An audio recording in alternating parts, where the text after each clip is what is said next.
Hola, hola, hola, hola. Buenos días, buenas tardes, buenas noches, desde donde nos estéis viendo, cuando nos estéis viendo. Vamos con el segundo intento. A ver si ahora la plataforma quiere que estemos todos. Veo a Carolina preparada. Vamos a ver si entran también Jacobo y Curro. Aprovecho de nuevo, como he empezado otra vez la sesión, aprovecho de nuevo a agradecer a nuestro invitado de la semana pasada, Luis Navarro, con quien estuvimos hablando del libro La Dimensión Imposible. Como sabéis y como os lo digo siempre, soy muy pesada, ya lo sé, pero bueno, pues acaso hay algún despistadillo o despistadilla por ahí. Todas las sesiones del club se quedan grabadas, están subidas en nuestro perfil y la de Luis, por supuesto, está. Veo a Jacobo también preparado, veo a Carolina, solo nos falta Curro, vamos a ver. Yo creo que os voy a ir dando paso, Carolina, Jacobo, y veo ya a todo el mundo, a Jesús San Vicente, a Lina Toro, de verdad. Os queremos muchísimo, la paciencia que tenéis, estas cuestiones técnicas que a veces se nos sobrevienen y que no podemos hacer. Jacobo y Curro, ya te veo. Vale, vamos a ver. Hola, A ver ahora. Jacobo. Ahora sí te veo y ahora veo a Carolina. Bien. Muy bien, vamos avanzando. Venga, y ahora solo nos falta Curro. Un segundito. Mira, ya está anunciando Jacobo el libro del que vamos a hablar, que lo habíamos dicho antes, pero lo volvemos a decir. Aldo Rossi hoy. Bienvenidos otra vez al club Jacobo, Carolina. Todo, bueno, Curro también ha estado. Curro, otra vez la pantalla. ¡Perfecto! Bien, no me lo puedo creer. Fantástico, me encanta. La Bueno, sensación que no quería participar, ¿no? No sé. yo creo que estaba ahí haciéndose el remolón como diciendo, no voy a entrar. Oye, qué alegría teneros a los tres aquí reunidos. Otra vez los tres repetidores del club. Habéis venido todos al club, ¿eh? Pero hace mucho, demasiado, no puede Muy bien. ser. Bienvenidos, ¿cómo estáis? Muy Muy bien. bien. Muy bien. Bien. Es que Bueno, pues me alegro un montón. Vamos a confirmar con nuestros asimétricos y asimétricas que nos ven, que nos oyen, que estamos todos en pantalla, que no hay ningún lío. Mientras tanto, os voy a ir presentando a los tres. Yo sé que todo el mundo que está ahí detrás sabe perfectamente quiénes sois los tres, pero, oye, siempre está bien por si acaso hay algún despistado, despistada. Me encanta, Jacobo, la publicidad subliminal que va haciendo ahí. Sí, Pero bueno, yo os presento y luego vamos al lío. ¿Os parece bien, chicos? Chicas, sí, sí. ¿sí? Muy bien. Pues vamos allá. Curro, empiezo contigo. Hoy estamos con Francisco González de Canales, que estudió arquitectura en la Escuela de Arquitectura de Sevilla. En Barcelona también, en la Escuela de Barcelona y en la Universidad de Harvard. Has sido, Curro, profesor en la Architectural Association durante un largo periodo de tiempo y también eres profesor, por supuesto, en la Universidad de Sevilla, de la que eres catedrático de composición arquitectónica. Además, has sido codirector de la revista del Colegio de Arquitectos de Sevilla y eres autor de libros como Experiments with Life Itself, o ahora voy a barrer para casa, lo siento, lo tengo que hacer, El arquitecto como trabajador, o el ultimísimo que acabamos de publicar la semana pasada, de hecho, Ambigüedad operativa en la colección Ensayos críticos del Departamento de Proyectos de la Escuela de Madrid también. Bienvenido, Curro, es el editor a Gracias. cargo de este libro y ahora nos vas a tener tú que hacer la introducción, así que ya te voy avisando, te vas preparando. También estamos con nuestra queridísima Carolina García Estevez, que es arquitecta por la UPC y doctora en Teoría e Historia de la Arquitectura, profesora agregada Serra Hunter en la ECHAP de Historia del Arte y la Arquitectura, profesora en la Universidad de Heidelberg. Me voy a quedar ahí porque si tengo que pronunciar ese nombre de esa universidad la voy a liar, así que me voy a quedar ahí. Carolina, también en la Karl Academia. Ruppers Universität. Fenomenal, ¿ves? Ya está dicho por Carolina, que lo va a decir mucho mejor que yo, en la Academia di San Luca de Roma también y también en la Universidad de Illinois. También Carolina, conferenciante en diversas instituciones, autora y editora de diversos libros. Tu trabajo, Carolina, se centra en las correspondencias entre arquitectura, arte y literatura, con especial atención a la obra de Rainer Rainer María Rilke. Tenemos aquí un estornudador profesional. Y de tus últimos títulos publicados, Carolina, podemos hablar, por ejemplo, de Enric Miralles, Arquegrafías o Las ciudades de Rilke. Bienvenida de nuevo, Carolina, Gracias al Club de Lectura. a Una alegría vosotros. tenerte. A vosotros. Y vamos con Jacobo García Germán. Bienvenido de nuevo, Jacobo, que es doctor arquitecto por la ECHAM, máster en Historia y Teoría de la Arquitectura por la Architectural Association, profesor del Departamento de Proyectos Arquitectónicos de la Escuela de Madrid y director también del programa del Máster en Proyectos Arquitectónicos Avanzados de esa misma escuela. Director también, por supuesto, del estudio García Germán Arquitectos, bueno, pues el cual ha recibido muchísimas premios y reconocimientos, por mencionar un par de ellos solo, Jacobo, porque son muchos. Premio COAM Luis Moreno Mansilla 2021 y Premio FAD de Pensamiento y Crítica 2023.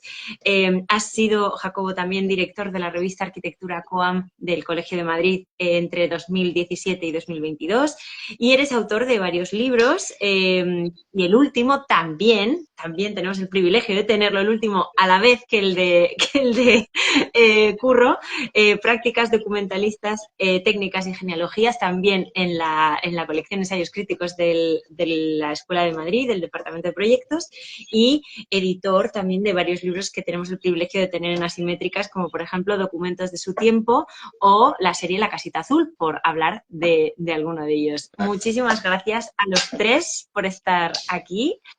Y yo creo que si os parece bien, Curro, como editor responsable a cargo de esta publicación, te toca contarnos qué es esto de Aldo Rossi hoy. ¿Empiezas tú? ¿Te parece bien? Sí, me parece bien y lo esperaba, a pesar de que el inicio ha sido más que como editor, como agente del caos, ¿no? Generando esta conexión fallida y tal, que nos ha hecho a todos tener que reconectarnos. Pero bueno, el libro fue mejor, ¿no? Que esa conexión. Y la verdad que, en cierto modo, pues quiero agradecer también la presencia de Carolina y de Jacobo, porque, bueno, nos falta la presencia portuguesa, pero es un libro que se sostiene sobre estar con la gente con la que verdaderamente quieres estar, ¿no? Es decir, quién puede aportar algo relevante a un debate sobre Aldo Rossi a día de hoy y con la que sientes que se puede trabajar de una manera profunda y sincera sobre un tema que en realidad pues tenía como una carga importante prejuiciosa en toda nuestra generación, porque también es un libro generacional en ese sentido. Todos más o menos somos de los mismos años, 3 años más arriba, 3 años más abajo, pero todos pertenecemos más o menos a los mismos años en los que nos formamos y fueron unos años y quizá en el territorio español y también en Portugal, donde la presencia de Aldo Rossi estaba muy vilipendiada por los nuevos discursos. La gente se formaba sobre el odio, ¿no? a la tradición que había montado un discurso alrededor de Aldo Rossi. En Sevilla esto era absolutamente apabullante. Rossi tiene una presencia brutal, es un personaje central a toda la cultura arquitectónica de lo que sería el periodo más relevante de la arquitectura de Sevilla en los últimos 40 años, y entonces, pues claro, el formarte en los años 90 supone confrontarte contra tu padre, ¿no? Decir, bueno, lo que ha pasado en la generación anterior tiene que ser desmantelado y necesitamos pues buscar otros referentes, ya sean tus abuelos o donde sea, pero que verdaderamente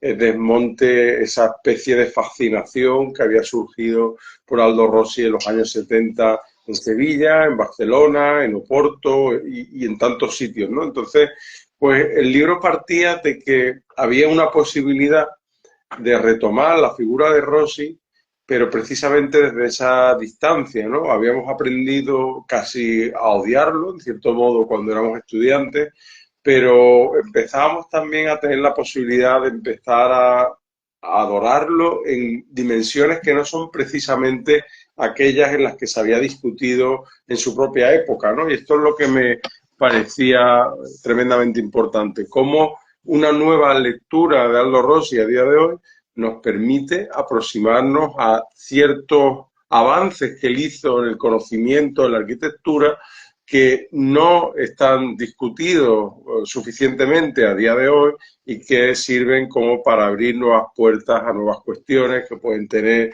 con dimensiones políticas, dimensiones corpóreas, dimensiones culturales, dimensiones arquitectónicas en el sentido de la producción y que no son aquellas con las que tradicionalmente relacionamos a Rossi, ¿no? Evidentemente esto también forma parte de un interés común que ya existía hasta cierto punto en Europa. Había habido una serie de arquitectos también de nuestra generación que habían empezado a aproximarse a Aldo Rossi, pero lo hacían desde latitudes que quizá pues no sean la nuestra, y me parecía oportuno en este sentido reunir, como digo, un conjunto de gente que respeto y con la que me siento muy afín para que pudiéramos hablar de cómo acercarnos al legado de Rossi a día de hoy y, como digo, una vez que nos hemos separado de todos esos prejuicios que habíamos tenido hacia su persona en nuestra propia formación y aproximándonos a él con unos ojos nuevos y con una frescura que yo creo que ha dado muy buenos resultados, ¿no? Y creo que además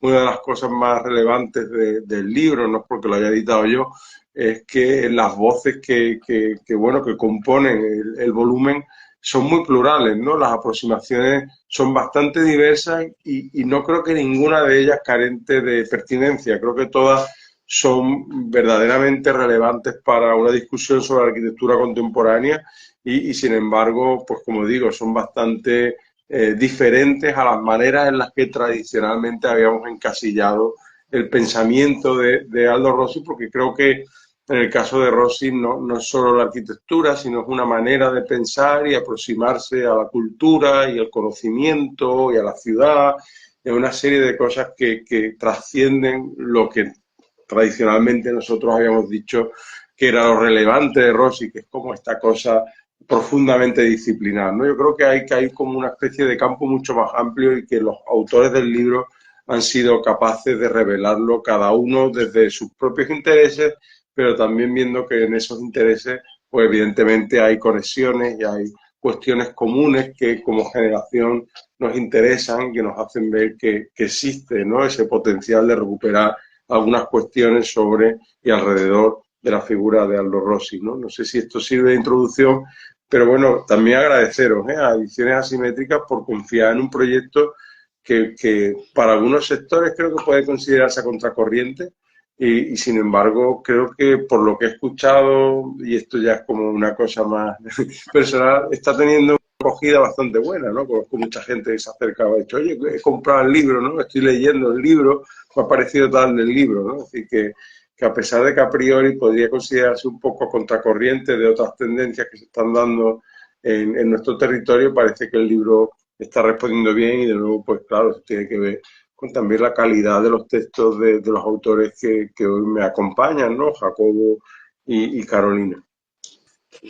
Pues, Curro, no solo sirve de introducción, sino que claro, ya nos has dibujado un poco el panorama del libro. Quizá nos falta un poco, evidentemente tenemos hoy aquí a Carolina y a Jacobo, pero nos falta quizá que nos hables un poquito de esa otra parte de relación geográfica, quizá, ¿no? Que nos podrías contar, porque el libro es efectivamente generacional, pero también une estas dos geografías de España y Portugal, y que yo creo que sería muy bonito que nos lo contaras también. Bueno, había hecho una mínima intervención, quizá más localista a ese respecto, porque, como decía, en Sevilla, quizá Rossi, bueno, es el territorio donde se expande con mayor éxito, ¿no? Es cierto que otro sería Barcelona, y que hay revistas rosianas en Barcelona, como 12, de las que ha escrito Carolina con mucho rigor. Pero en Sevilla no solamente hay un grupo de rosianos, sino que prácticamente toda la nueva arquitectura de la ciudad, que tiene mucha importancia porque es en el periodo de la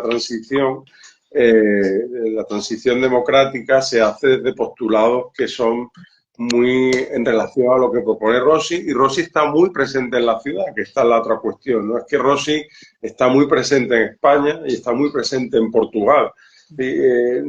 Rossi no está muy presente en Francia o en Reino Unido o en Alemania, quizá lo está en Suiza, ¿no? Sabemos que estuvo en la ETH y tuvo una importancia muy relevante para generaciones de arquitectos que se convirtieron en seguidores directos de Rossi, ¿no? Pero en España y Portugal fue quizá uno de los dos lugares donde su presencia no solo tuvo un gran calado, sino que fue física y continuada, ¿no? Es decir, entre el año, por ejemplo, 75 y 78, Rossi visita Sevilla más de una decena de veces, ¿no? Y lo hace no solamente por gusto propio, sino participando en muchos de los elementos más importantes de la cultura de la época en Sevilla, el concurso para el Colegio de Arquitectos de Sevilla, el proyecto para el Corral del Conde, que era ideológicamente la manera en la que se planteaba la forma de trabajar con el casco histórico en la ciudad,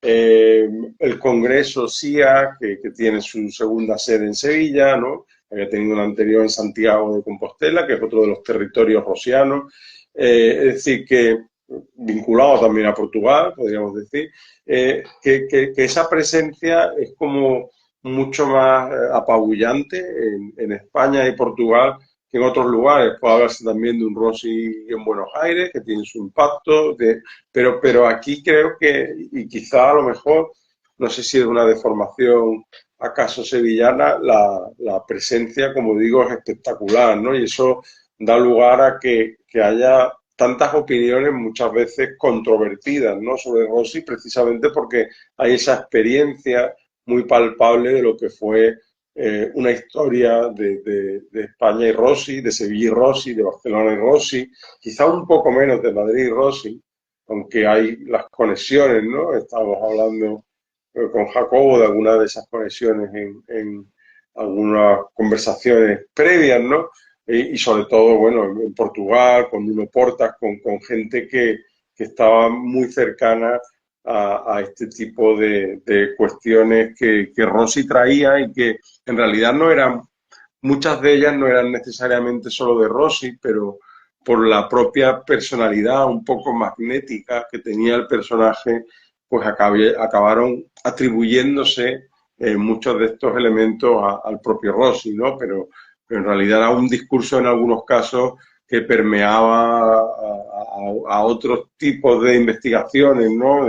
De la gente de Italia, incluso podríamos decir de otros lugares geográficos, pero donde, no sé, podríamos pensar que hay relaciones con el plan de Bolonia que están muy presentes en los planteamientos que hay sobre la ciudad en Barcelona y Sevilla, o hay planteamientos sobre el estudio que hace Aimonino sobre Padova, que está muy presente en los análisis que se hacen en España, o el proyecto que hace Moneo con Solá Morales en este, ahora se me va, Dios mío, en Aranjuez, ¿no? Es decir, hay elementos que trascienden, ¿no? Y que de repente empiezan a triangular esas relaciones que, como digo, van más allá de Rossi, pero que se centraron mucho alrededor de la personalidad, como digo, muy magnética, muy atractiva, que el propio Rossi tenía, y que en muchos casos se vinculaba también con la capacidad para movilizar no solo asuntos arquitectónicos, urbanos, sino asuntos culturales, ¿no? Es decir, en Rossi era importante la poesía que leía, o era importante la música que escuchaba, o era importante, era ese tipo de motivación generacional donde la gente joven se sentía identificada precisamente con esa tendencia, ¿no? Con esa manera nueva de ver el mundo, y que arrastraba tantísimas cosas y que, como digo, por tanto, tuvo tantísima influencia en el territorio nacional y lo tuvo en figuras como esos planes que hizo Moneo, o lo tuvo en Sevilla, o lo tuvo en Barcelona, o lo tuvo en Oporto, o lo tuvo en Lisboa, las visitas que hizo a Portugal, que aparecen reflejadas también muy claramente en tanto sus cuadernos como en la autobiografía científica. Es decir, es un territorio especialmente querido y especialmente influenciado por Rossi y que, sin embargo, no se había hecho una reflexión generacional como la que estaba diciendo María desde ese propio territorio, ¿no? Los libros y las revisiones que había, pues las había hecho gente o quizá en Italia o quizá en Bélgica, pero no necesariamente aquí, ¿no? No había habido una especie de indagación, ¿no?, profunda sobre qué podría significar Rossi en nuestro territorio, donde tanto influyó para la generación que hemos construido conjuntamente este libro. Pues yo creo que ahora les toca, si os parece, ¿no?, a Jacobo y a Carolina que nos cuenten un poco su perspectiva, bueno, tanto generacional como la del texto, ¿no?, que nos han ofrecido en este libro. No sé, ¿quién nos apetece empezar? Carolina, Jacobo, ¿quién se lanza primero? Carolina, seguro. Carolina. ¿Yo? ¿Me ha tocado a mí? Te ha tocado a ti. Venga. Bueno, a ver, yo creo que lo mejor es hacer como un poco la autobiografía de esta experiencia conjunta. Como bien ha dicho Curro, muchos de los que estamos presentes en el libro, pues lo somos por diferentes motivos, porque hemos estudiado la obra de Rossi desde un lado pues un tanto más historiográfico, o porque hemos intentado entender esas geografías, ¿no?, artísticas que se fueron construyendo en la península ibérica, y en mi caso, pues a lo largo, casi podríamos decir ya casi de 10 años, me había dedicado como con mucho esmero y con mucha intensidad a entender cómo la península ibérica funcionaba casi como un archipiélago intelectual para el propio Rilke. Ay, perdón, Rilke, Rossi. Estoy secuestrada por él aquí, no os preocupéis, podéis pasar por aquí, es que está rodeándome. Bueno, o sea, es un lapsus lingüi maravilloso. Está presente con nosotros él aquí también. En el caso de la invitación, ¿no?, de Curro, lo primero que me vino a la cabeza era precisamente cómo escapar de esa geografía intelectual que ya se había construido, ¿no?, desde aportaciones previas. Y en esto fui muy franca, le dije, mira, Curro, yo no quiero volver a hacer el típico escrito, seguro que se acuerda de mi franqueza, ¿no?, no quiero volver a hablar de 2C, construcción de la ciudad, no quiero volver a hablar ni muchísimo menos de todas las batallas que había ideológicas en Barcelona. Quiero dejar la Barcelona de los años 60 y 70 a un lado, incluso la de España. Quiero abarcar una geografía que me parecía un poco más compleja. Y por eso me centré en los dibujos, porque de hecho el ensayo, que tiene sí como un nombre también un tanto esotérico, por eso se me ha escapado el nombre de este poeta, que se llama Una hora antes de que caiga el sol, es el título de uno de los dibujitos que él realiza cuando finalmente, aunque Curro muy bien ha dicho que Francia parece no un territorio, ¿no?, de caldo de cultivo de sus ideas realmente, como para crear una escuela como lo ha sido Bolonia o lo ha sido España o lo han sido otras latitudes como el eje franco-belga, resulta paradójicamente que desde Francia el Centro Georges Pompidou en el año 1991 organiza y le da carta blanca a Aldo Rossi para hacer su primera antológica, su primera retrospectiva. Y ahí es donde empieza como una obsesión que se va convirtiendo casi en filia maravillosa de entender cómo evolucionan los dibujos de Rossi. Hay una monografía maravillosa que editó el malogrado historiador del arte Germano Celant, que se llamaba pues, Aldo Rossi Dibujos, en donde hacía él un rastreo maravilloso de las diferentes etapas de qué distintos son los dibujos. Todos los tenemos en mente seguramente, ¿no? Los primeros dibujos un tanto más analíticos de los primeros años 60 y 70, siempre con esa carga tan poética. ¿Qué le sucede al dibujo a finales de los 80? ¿Qué le sucede sobre todo al dibujo en los años 90, que está muy vinculado con estas ideas de la pérdida del centro, ¿no?, y del temblor de Derrida y de Blanchot, y de su vinculación con los seminarios de la École de France? Y a partir de la idea del dibujo y el descubrimiento de ese dibujito personal, que era un dibujito, ya sabemos que Rossi tenía un virtuosismo en la mano increíble, o sea, le dabas un trozo de papel, una servilleta, y te hacía realmente un tratado alquímico con esa servilleta. O sea, era realmente un auténtico prodigio. Pues en ese dibujito aparecía esa cita una hora antes de que se ponga el sol. Y investigando descubrí que era una de las citas que Virgilio, porque es el Imperio Romano el que realmente inventa el atardecer. En Grecia siempre se habla desde la poesía solo desde el amanecer, el sol, el radiante sol, se habla de la primavera, se habla del verano, pero esto del atardecer, esto del ocaso lo inventó Roma. Y Virgilio en el Bucólicas dice que realmente cuando la humanidad puede contemplar su maravillosa plenitud es en las últimas horas del sol, en las últimas horas del atardecer. Y yo creo que esto me llevó a una pista, como ha dicho muy bien Curro, de rastrear este personaje que literalmente englutía y devoraba y de una manera casi caníbala, perdón, la cultura, y descubrir que en sus cuadernos azzurris estaban, que son, para los que nos están escuchando, los cuadernos azzurris es casi como si fuera las sesiones del propio Rossi desde Rossi, pero psicoanalizándose él mismo con sus cuadernitos de viaje, que eran como los moleskines de Le Corbusier negros, pero en el caso de Rossi pues eran unas libretas azules, que Electa editó en los 90, están ahí. Exacto, es más de medio centenar, empiezan en España, con los primeros viajes a España. Tiene uno, por ejemplo, dedicado al convento de Santa Clara.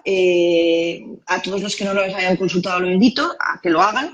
Por lo tanto, desde el empeño por entender cómo esta geografía más allá de nuestras fronteras, a través del dibujo y a través del propio Rossi, a través del material de archivo, evidentemente, que son los cuadernos de Azzurri, que es su propia autobiografía científica. De hecho, el libro del 81 los trajo en parte de ahí, de los primeros cuadernos. Pues descubro que hay un momento en que los cuadernos les pasa una cosa muy interesante, que es que Rossi empieza a hablar de la muerte, una cita increíble de Iván Turgenev, que dice lo más interesante del hombre es enfrentarse a la muerte, se mezcla con ese dibujito del atardecer. Pues ahí empieza toda una historia que no voy a hacer un spoiler porque la gente tiene que comprar el libro y tiene que leer el artículo, pero evidentemente, pero acaba, pues acaba bien, porque uno acaba comprendiendo que las cosas, esas cosas del puzzle encajan y no encajan, pero en esa manera en la que muchas veces encajamos las piezas los historiadores para construir nuestro relato, se estaba explicando algo que yo creía que era nuevo y que dejo ahí en suspense. Qué bien. Pues no hagáis más spoiler, efectivamente, porque No. ahí con esa visión tenéis que comprar el libro, y esto lo digo yo que para eso estamos detrás. Jacobo, me parece que te toca. Adelante. Bueno, a ver, yo lo primero que quiero es dar las gracias a los tres, por Asimétricas, por supuesto, por publicar otra vez un trabajo en el que estoy incluido y en el que además participan amigos y gente que intelectualmente valoro mucho. Es una cosa de agradeceros absolutamente. A Carolina, porque tuve dos importantes conversaciones con ella preparando este texto y me aportó un conjunto de citas y de referencias que fueron básicas para poder cerrar el texto. Y a Curro, primero por invitarme a participar en un libro en el que me siento súper honrado de estar, y segundo porque lo que yo he hecho en este libro, el contenido de mi texto, pues es una derivada directa de varias conversaciones que llevo teniendo con Curro estos últimos años, y que además él, como buen coach que es también, pues me ha animado, me ha pinchado y me ha fastidiado todo el verano pasado para que es el texto. Y una vez hecho, incluso tuve otra conversación importante con él en la cual me animaba pues a perfilar algunos aspectos, a contrastar alguna idea, y le tuve que dar otra vuelta. Y también quiero decir que me costó muchísimo hacer este texto.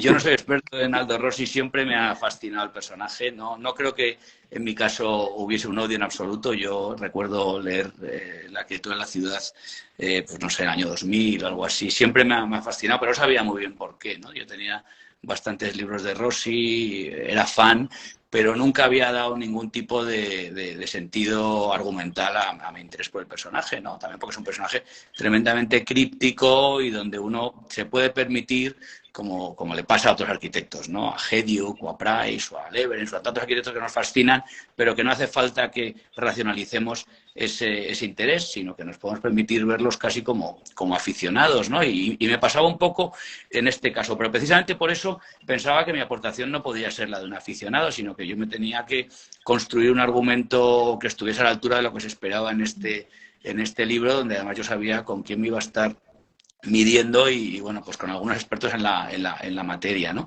Entonces yo estaba pensando ahora mientras hablabais que en realidad yo puedo resumir mi aportación o mi arranque a la pequeña investigación que hice como un triple movimiento, ¿no? Que lo voy a definir de esta manera.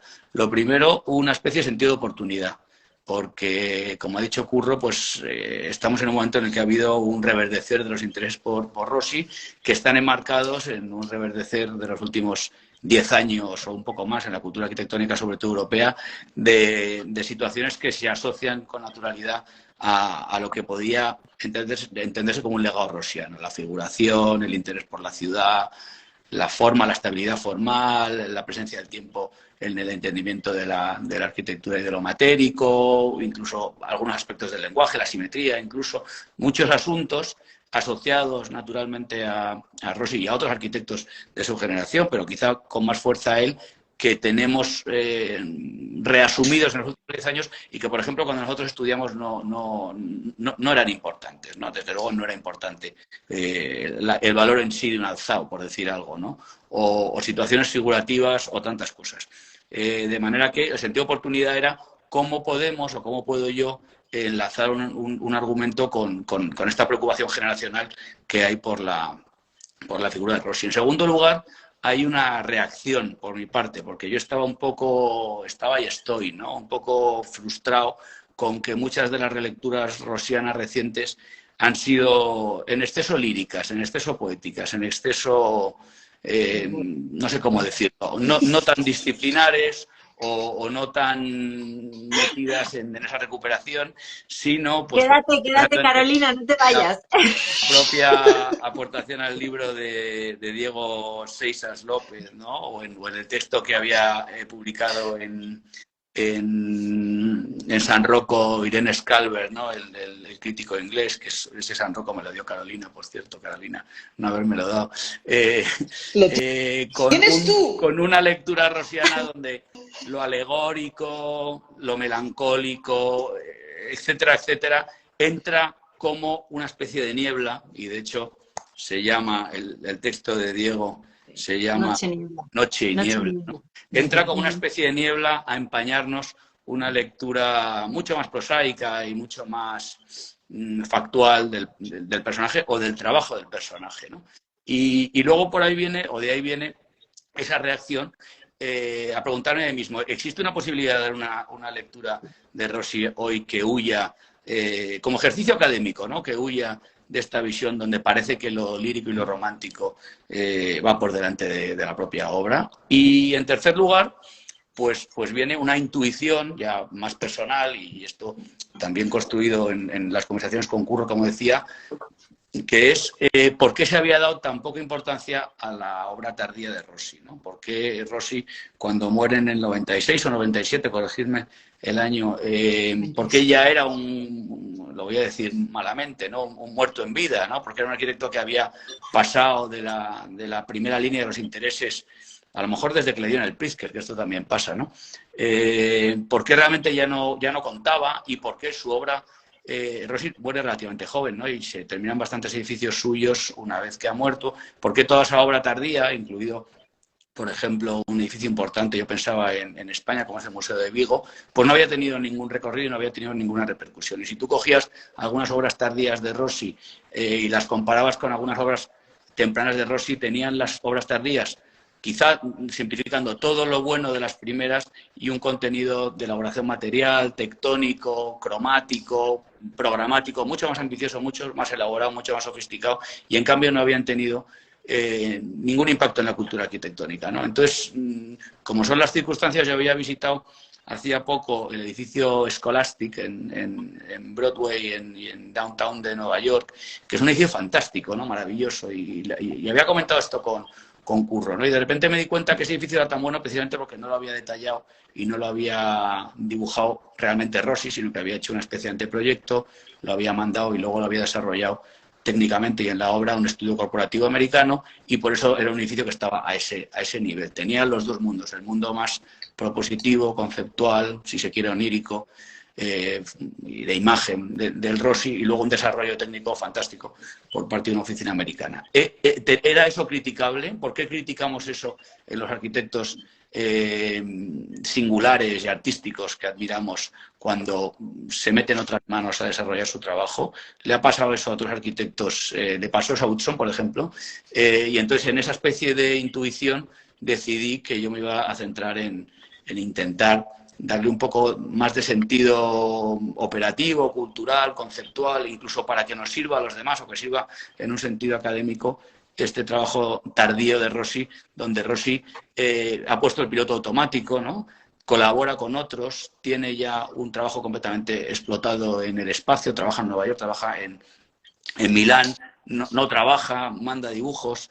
Y entonces, bueno, pues también me di cuenta que había 3 o 4 personas en el momento actual que ya habían recorrido estas intuiciones y sobre cuyo trabajo yo me podía apoyar para que no fuese solamente el desarrollo de una intuición mía, sino que hubiese ya un cierto cuerpo al respecto de gente que había dicho esto y que, por tanto, pues no era un disparate, ¿no? Sino que se podía armar esa especie de reivindicación de la segunda mitad de un arquitecto, cuando lo que siempre se ha fijado la gente es, en este caso, en la primera mitad. Y hay un corte muy claro, hay 2 cortes claros, uno es cuando muere, pero luego hay un corte anterior, que es un momento en el que coincide la construcción del Trato del Mundo y la publicación de la autobiografía científica y las primeras incursiones de Rossi en Estados Unidos. Todo eso ocurre más o menos entre el año 79 y el año 82, algo así, y pasan cosas en su biografía suficientemente importantes como para, y esta es la hipótesis de lo que yo propongo, para transformar completamente su forma de trabajo.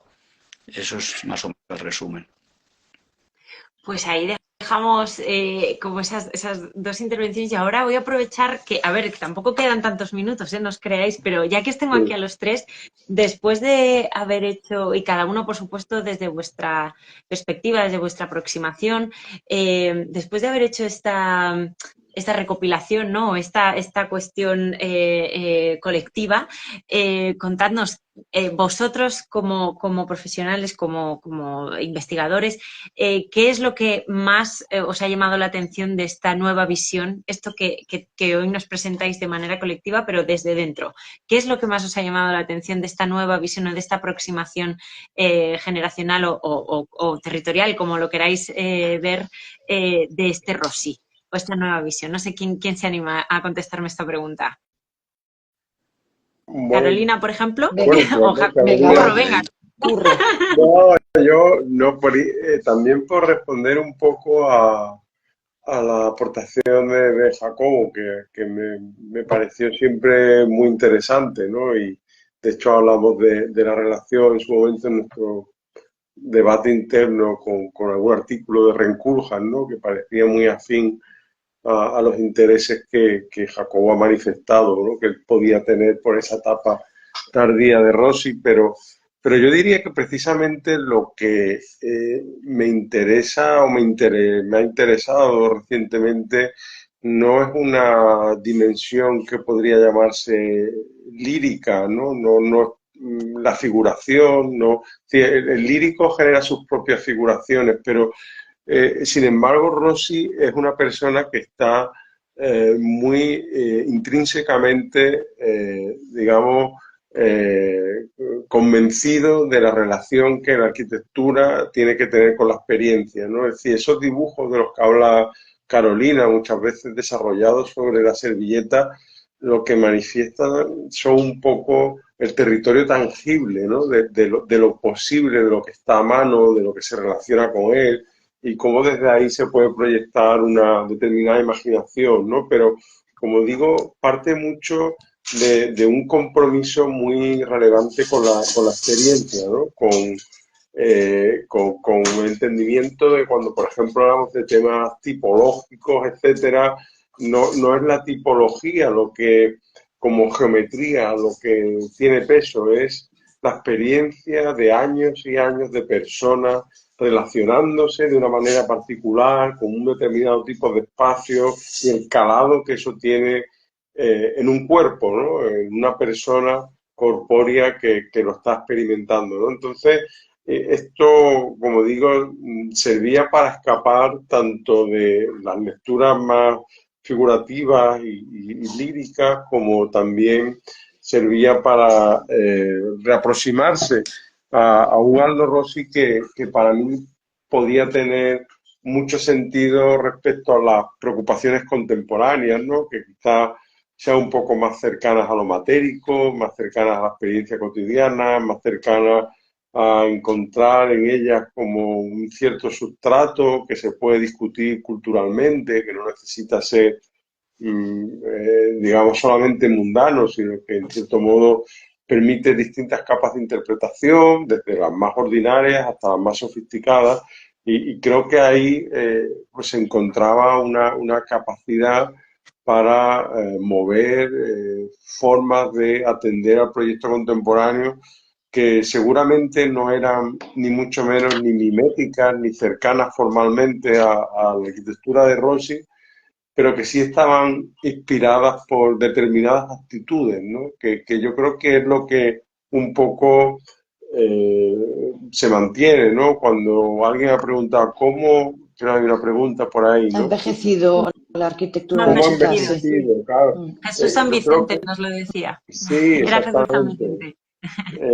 Creo que es porque es un libro que es tan poliédrico, ¿no? Que posee tantas capas, tantas aproximaciones, que siempre encontramos una manera de acceder a él que nos resulta que tiene relevancia para mí a día de hoy, ¿no? Evidentemente, el propio libro en sí es un libro que no está construido con linealidad o que no es un objeto acabado, sino que es una especie de puzzle, ¿no? De ideas que Rossi estaba trabajando en su momento y acaban formando este libro y con esa misma apertura, ¿no? Creo que se presenta ante hoy y hay muchísimos elementos que a mí me siguen resultando refrescantes, ¿no? Y incluso las citas, ¿no? La manera en la que se relaciona con universos de conocimiento muy ajenos entre sí. Creo que una de las cosas que me parece más impresionantes de Rossi es su creatividad intelectual, ¿no? La manera en la que él es capaz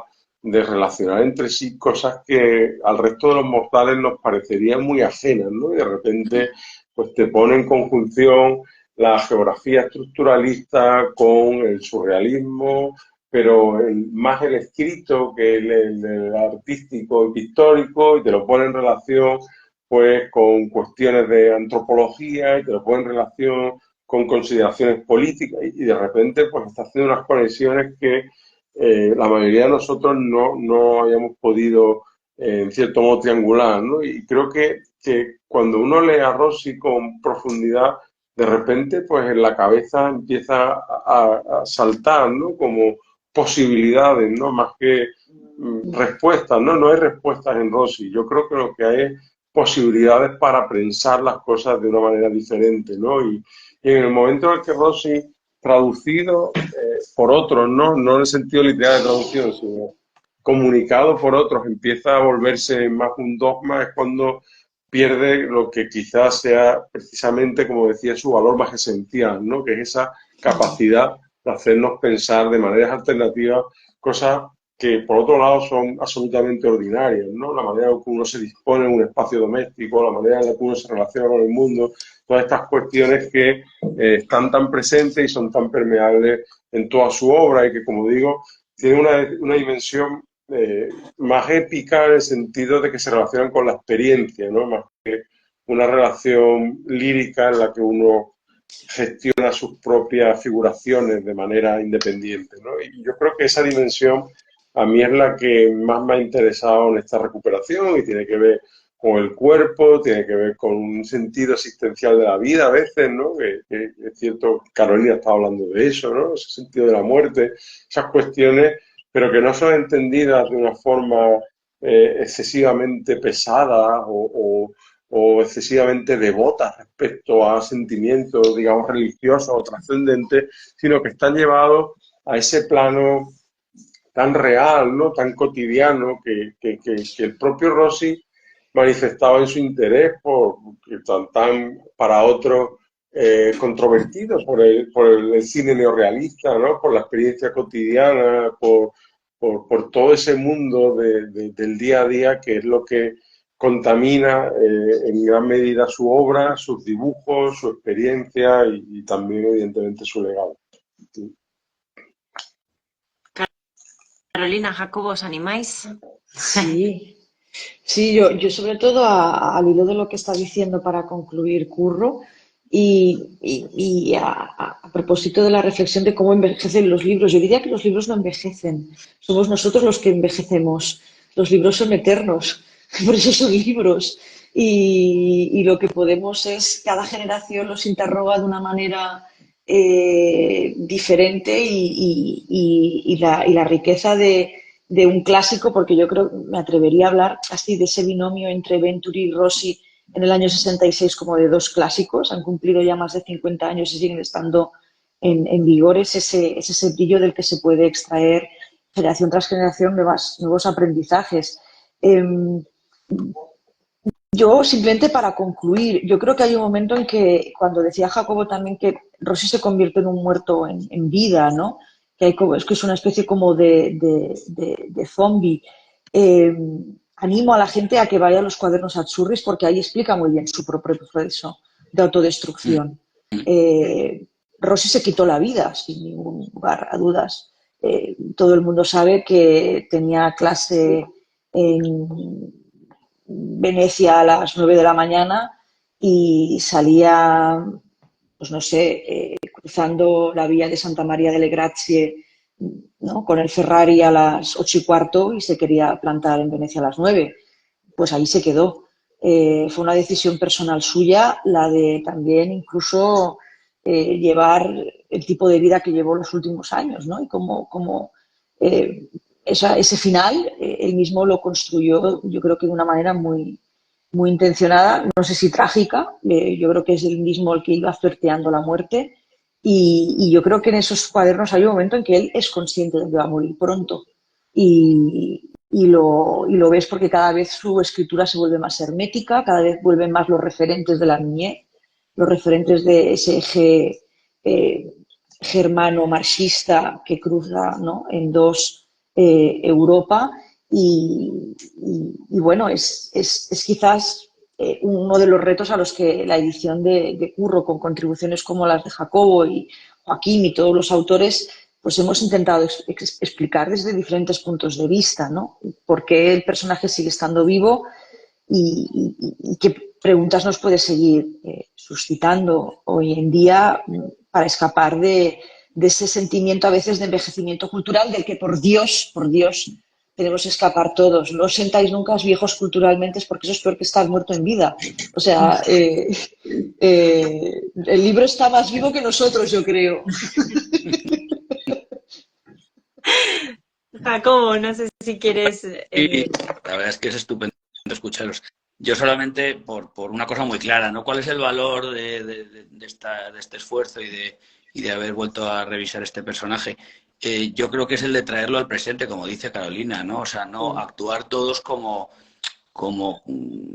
interesados en sacarle un valor contemporáneo y no nostálgico, o sí nostálgico, pero no exclusivamente nostálgico, porque entre otras cosas somos profesores y creo que es mucho más útil que seamos capaces de explicar cuál puede ser la utilidad de determinados personajes tan monumentales desde el punto de vista cultural como es este arquitecto para el presente, ¿no? Sea desde el punto de vista que sea, eso ya no es tan relevante porque no se trata de decir esta es la visión buena sobre este arquitecto y esta no es tan relevante. Yo creo que lo bonito de este libro es que todas conviven, pero todas están hechas desde una mirada absolutamente actual, no son miradas que encriptan y congelan el pasado, y de hecho son miradas que a lo mejor el propio Rossi, muchas de ellas, no estaría de acuerdo con ellas, seguramente con la mía no estaría de acuerdo, pero creo que se trata de porque es la más punky. yo personalmente, en lo que puede ser mi trabajo académico, lo intento hacer permanentemente con otros arquitectos. Tú lo sabes, María, lo hemos intentado hacer con Fernando Higueras, o lo hemos intentado también hacer con Stirling y con muchos otros arquitectos que están en el aire y que exigen en cada momento que les miremos con ojos del presente, porque se hacen útiles para que trabajemos los demás, ¿no? Yo así lo veo. Mira, no quiero dejar de leeros también de Jesús Los San Vicente. comentarios, sí. Sí, los comentarios. Dice Jesús San Vicente, tuvo mucha influencia en pintores como Pérez Villalta o Martín Begué, pero su mirada posmoderna fue devorada como un estilo, aunque gracias a él ya todos miramos la historia con respeto, a diferencia del movimiento moderno. Ahí lo dejo. No sé si queréis comentarlo o quería buscar otro que también de Asunción Caballero, que nos dice entre la vida y el arte gracias al tiempo geológico. Nos dice. No sé qué opináis de esta cuestión del estilo que nos decía Jesús San Vicente. Carolina, que te he visto sonreír. Sí, que tiene razón, lo devoraba todo. Practicaba verdadera antropofagia de sus colegas, de sus colaboradores, de sus referencias, pero luego tenía la capacidad, yo creo, de destilarlo porque si no hay novedad, si no hay aportación, no hay arte, y si no hay novedad, no hay... Más que estilo, yo creo que es aportación. La aportación de Rossi es única porque él era la única persona capaz de finalmente construir un discurso alrededor del virtuosismo de la mano, el virtuosismo de la cabeza, el virtuosismo de la letra y la manera con la que al final acaba construyendo o no construyendo, como decía Jacobo, sus edificios. Cuando realmente parece que pierde la cabeza, hay una cita preciosa de los cuadernos Azzurri que dice, estoy construyendo Beauvais, realmente esto es una alegría, es eine große Lust, o sea, qué alegría poder construir algo, ¿no? O sea, al final no olvidemos que era un arquitecto que le hacía feliz dejar algo como legado, físico, como decía Curro, corporal, con todas sus batallas, con todas sus miserias, porque la arquitectura en cierta manera también es muy miserable cuando te enfrentas a construirla y hacer ese sueño realidad, ¿no? Pero él lo dice, qué alegría, ¿no? Qué dicha. Y yo creo que somos parte de esa generación que podemos ahora pues, seguir y sobre todo animar a los que nos están escuchando, que sé que hay gente jovencita que nos está escuchando ahora, de estudiantes que muchas veces han tenido profesores que no son tan buenos en la escuela como nosotros y que les dicen que es Rossi, que es que el Rossi Es verdad, yo estoy harta de que a veces dicen, pues no bien, pues es verdad, o sea, ¿cómo que no vas a leer Rossi?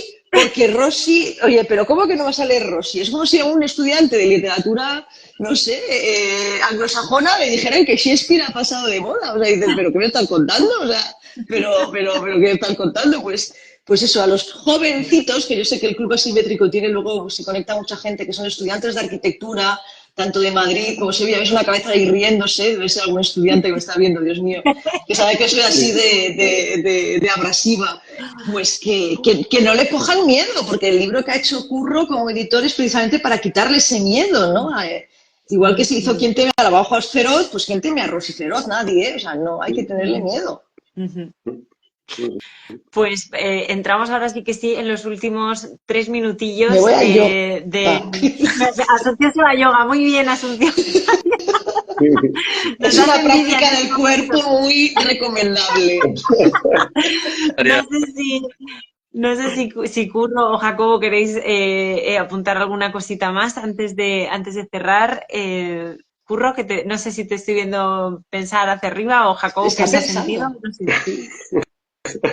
No, tampoco. Es que creo que mis compañeros han hablado tan bien y creo que hay tanta coherencia en lo que he escuchado de ellos que no sabría mucho que añadir, excepto que bueno, que la gente se anime que compre el libro, ¿no? Es decir, que sean ellos los que juzguen, ¿no? Nosotros hemos sido como extraordinariamente positivos, ¿no? De la manera en la que estamos acercándonos a recuperar algunos aspectos muy diversos de Rossi, pero que, bueno, que tendrá que ser público realmente el que juzgue si este esfuerzo ha merecido la pena y esa pérdida de miedo a un personaje que sigue siendo lamentablemente controvertido, a pesar de ser un clásico, pues tiene sentido y que, bueno, que nos responda la gente, ¿no?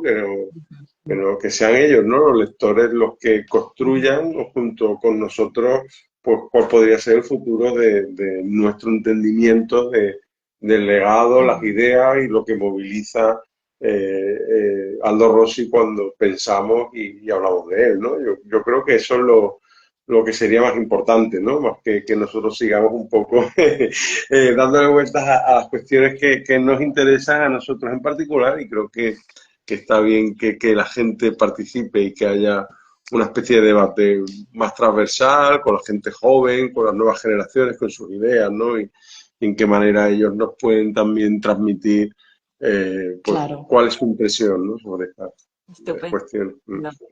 Jacobo, última Sí. reflexión, si quieres. No, Cierras tú, Jacobo, tienes el honor. dice aquí en el chat, Tienes el honor de cerrar. dice aquí en el chat Jesús San Vicente que Rosiano se convirtió en una especie de estigma Adjetivo, porque sí. era relativamente fácil copiar el lenguaje de Rossi porque era un lenguaje al final esquemático, ¿no? Y él hacía alarde de ese esquematismo como provocación. Yo creo que a la vista de ese comentario, que es absolutamente así, que lo que dice Jesús, lo que hay que hacer es no solamente leer este libro, sino leer a Rossi. Porque me parece que la manera de no ser rosiano en los textos y en las formas, y sí ser rosiano en la aportación enorme que tuvo, es trascender su estilo, ¿no? Que era bastante sistemático, y entender que, en cambio, si se le lee, incluso se puede leer la arquitectura de la ciudad como un texto con un cierto contenido poético y lírico, un poco como cuando lees a Wittgenstein y no entiendes nada, pero te quedas con un halo, ¿no? Y desde luego la autobiografía científica es un libro precioso, absolutamente didáctico, y muchos otros textos. Entonces, yo creo que también hay que leer a Rossi para poder ser rosiano en formas no literales, ¿no? Y en ese sentido, pues creo que cualquiera que ha venido después de Rossi lo ha sido, ¿no? Estoy pensando, por ejemplo, en tres arquitectos españoles que tienen un contenido rosiano enorme, ¿no? Rafael Moneo, Juan Navarro Valdevell y Enric Miralles, por ejemplo, ¿no? Y en algunos aspectos podría asemejarse estilísticamente y en otros no. Y creo que a los tres les sacudió, en el sentido más literal, la presencia de Rossi, incluso siendo generacionalmente casi parecidos de edad, como era el caso de Rafael. Esto, evidentemente, Curro es experto y a lo mejor daría lugar a otro libro, por cierto. Pero creo que trascendieron, como tantos otros, Álvaro Siza, por supuesto, esa especie del estigma del lenguaje que decía Jesús en su comentario, para ser rosianos de maneras mucho más antiguas, ¿no? Por cierto, hablamos de publicaciones y ahora sí que ya voy a tener que cerrar, Jacobo, Carolina, Curro, pero tengo que mencionar aquí, porque es que le he visto entrar y es que hace muy poquito hemos estado juntos, a las publicaciones precisamente de Aldo Rossi que están en Puente Editores. Está por ahí Moisés Puente pululando. ¿Hasta así que Moisés? Está Moisés por ahí, que le he visto entrar. Así que no has dicho desde nada. aquí, Ha desde aquí, entrado de puntillas. ha entrado de Strangis, pero como le he visto, le he pillado y yo Lo creo has que también pillado, es de rigor. Pero es que está muy bien, Claro. O sea, esta publicación se complementa perfectamente Absolutamente, con la las autobiografía y con la arquitectura de la ciudad. Exacto, entonces yo creo que ahí tenéis todos un filón, tenéis que leer a Rossi, ya lo dicen nuestros tres invitados de hoy. Sabéis que este libro y por supuesto los de Puente Editores también están en librerías, Sí. bueno, este en concreto en nuestra web, pero en librerías, en cualquier librería, que de hecho Mara nos decía que se iba a Naos a comprar Naos ahora corriendo. el libro. Bien, Mara. Pues Sí. por favor, comprad. Sí, por favor, comprad en librerías, lo digo siempre en todas las sesiones. Son nuestras compañeras de viaje, de esta aventura editorial, de esta locura. Sin ellas, ni editores, ni autores, ni nada, nadie podríamos seguir aquí. Así que, por favor, iros para allá esta tarde calurosa de julio, maravilloso, que es lo mejor, para irse a una librería y tomarse algo fresquito mientras vas leyendo a Rossi o lo que más os apetezca. Curro, Carolina, Jacobo, muchísimas gracias a los tres. Os mando un abrazo enorme. Tengo muchas ganas de veros en persona los tres ya. O sea, es que ya vale, ¿no? Que nos estamos viendo todo el rato por virtual y tal, pero bueno, a ver si conseguimos vernos en persona prontito. Os mando un beso muy, muy fuerte y nada, nos vemos muy, muy pronto con más libros y más arquitectura. ¿Os parece? Seguro que Muy sí. bien, muchas gracias, María. Y gracias, Jacobo, Besitos a Carolina. todos. Y a ver si nos Cuidados, vemos chao. Nos tenemos Adiós. que ver. Sí, sí. Besos, chao.